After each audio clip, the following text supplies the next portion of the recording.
Hi everybody, Facebook just said I had a bad signal. I hope this is good. You can only do this over Wi-Fi. Okay. Hi everybody. I'm live, it says. They're building an audience for me. I'm really glad to be here for my second week in a row. And it's my Wacom this is my mouse. In fact, I'm going to be talking about mice today. I hope that people are here. Is anybody here? Can you tell me if you're here? I don't see anybody yet, but we are going to start talking anyway because I like to be prompt, and when people start coming on time, and people are going to start coming, I want them to know that they can rely on the fact that I will start on time. So, why don't we get going? I do want to let you know that you can get our free How to Write a Children's Book free at writingforchildren.com/free book if you are interested, and that will also sign you up for an awesome series of posts with great links to resources and stuff like that. And in fact, what I'm going to talk about today did originate in our newsletter that is edited by Jan Fields, and she's fab. So we're going to talk about the physics of fantasy, and I appreciate all of the content that Jan collects for us. So the physics of fantasy is anybody here who writes fantasy? Because if you watch this later and you comment below the video, I check and I would like to know, and I'd like to see what you think about this. So absolutely make a comment. I get dinged on it, and I would love to find out what you think. If you agree, if you don't agree, it's all good. So, hi Stephanie. Do you have a fantasy in the works? That's awesome. I'm trying to think, it's funny, I've worked on fantasies and I never think of them as fantasies, but let's talk about what are the physics of fantasies. So, if you have tried writing fantasy in any form, whether it's picture books or magazine stories or chapter books or a novel or whatever, you know that a key element of fantasy is that things happen in the story that cannot possibly happen in real life, right? So you're deciding that your story will violate the laws of nature, right, in some way or another.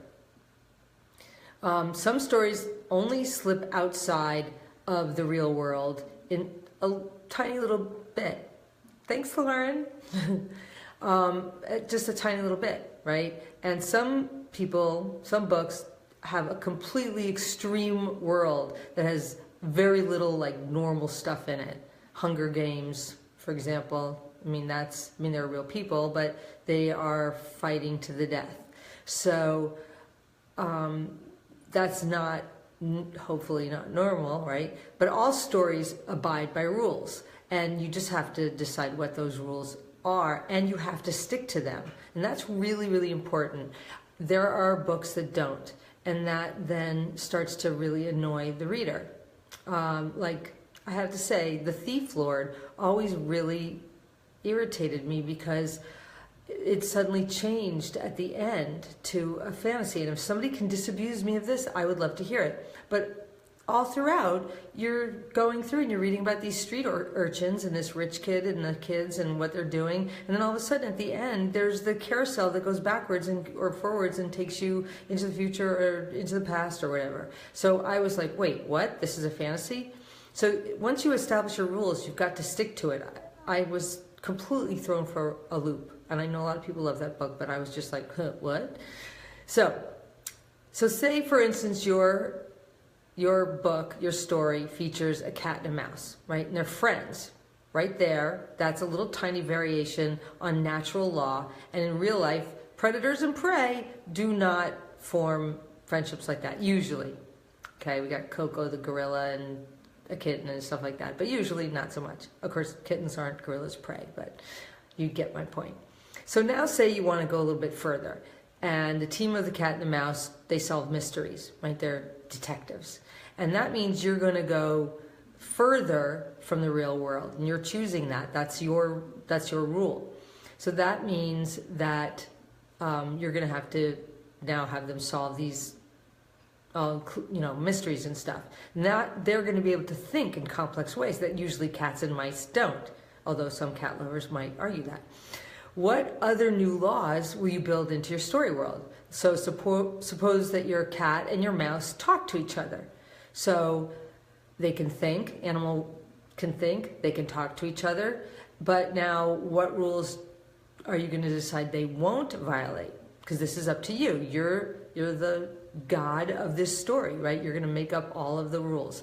So maybe these guys live in a house with humans, okay, and they only interact with these humans in very real animal-like ways. But the cat and the mouse are solving this mystery, right? And then maybe the mystery involves a human.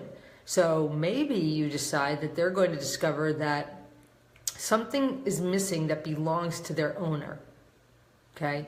Now you're balancing real laws and fantasy laws. These characters now have to abide by a lot of real world rules. For example, you will not talk about your cat and your mouse using their hands or their fingers because they don't have hands and fingers, they have paws, right?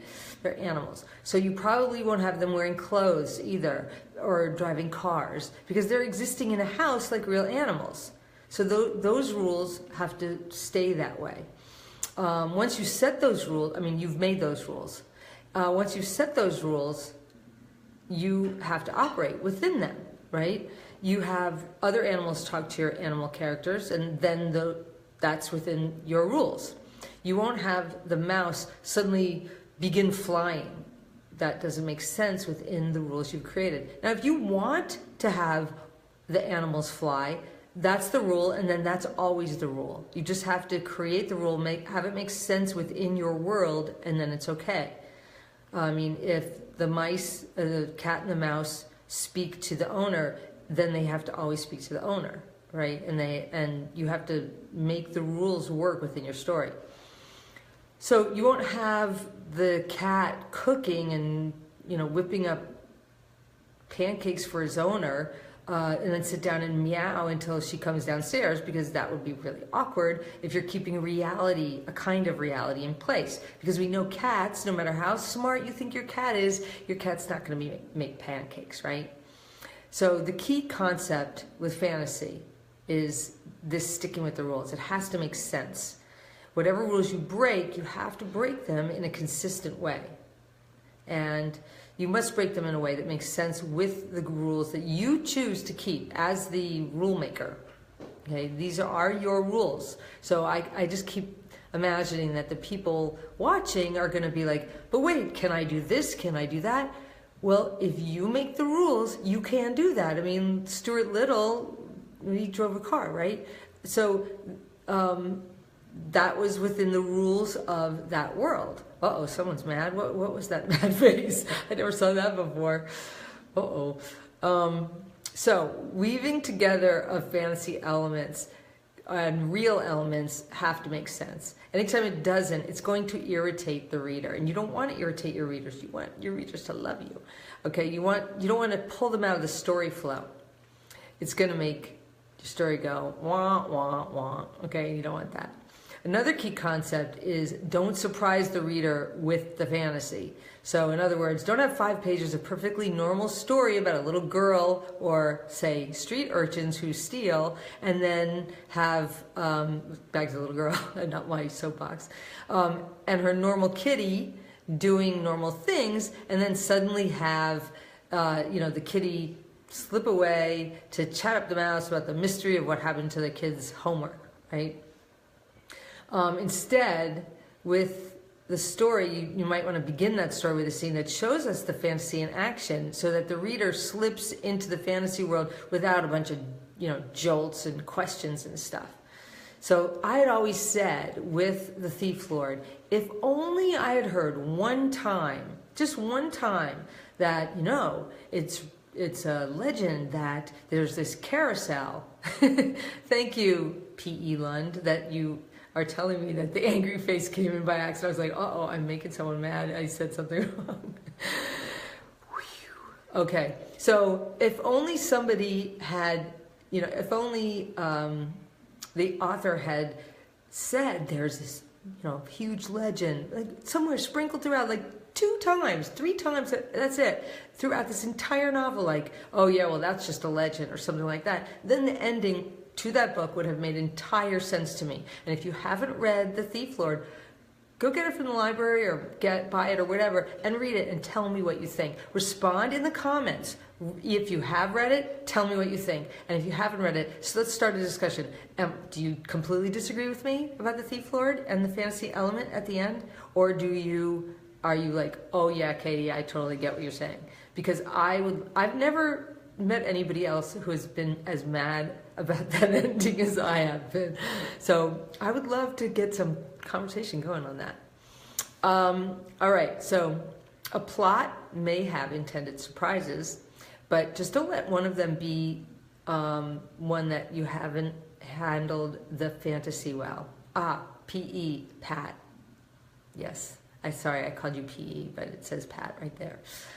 So as you write your fantasy story, remember, number 1, make purposeful choices about the rules in your fantasy world. So if you're going to make your cat and your mouse friends, you're not going to later have your cat play with the mouse like it's food. Okay, or you're not going to, or maybe you are if it's Tom and Jerry, but you want to make those rules, you want to make those choices purposeful and toward the service of your story. Don't make them just like for whatever reason. There's got to be purpose so that you're not wasting words or choices or story elements. Number 2, use them consistently. Okay. And 3, don't let a very realistic story, hello, Thief Lord, suddenly and illogically turn into a fantasy. I am dying to hear what you guys say, because most people watch these in replay. So if you're watching this and it's a replay, I really want to hear what you have to say. This is a short one today, but I'm coming back. Well, next week I'm on vacation, but Lauren will be here. Lovely Lauren, our fabulous Lauren, and she's going to be answering questions from our students, from anybody who is interested in being a student at the Institute of Children's Literature or Institute for Writers, if you want to write books with adults as your target. So if you have questions about the school or about your courses or about anything, just send them to learn@instituteforwriters.com, learn@instituteforwriters.com, and she'll put it on the list. And she will be doing a live while I'm out of town. And I will be back the following week with another live event. And we're going to just be doing this every Tuesday at 2 ET. And if you like our page at facebook.com/ICL page, you'll be, notified by Facebook. All right. So like the page that you're watching this on right now, facebook.com/ICL page, and you will be able to just not even worry about remembering when this is on. So that's it. You can leave your questions in the comments if you want, make it easy for you. Or if you think about it in the middle of the week, you can just go to send it to learn@instituteforwriters.com. And if you have anything to say, leave them in the comments, and I wish you the best. If you have anything else, I guess not. I'm trying to stall because sometimes there's a lag. Okay, thank you very much. Bye.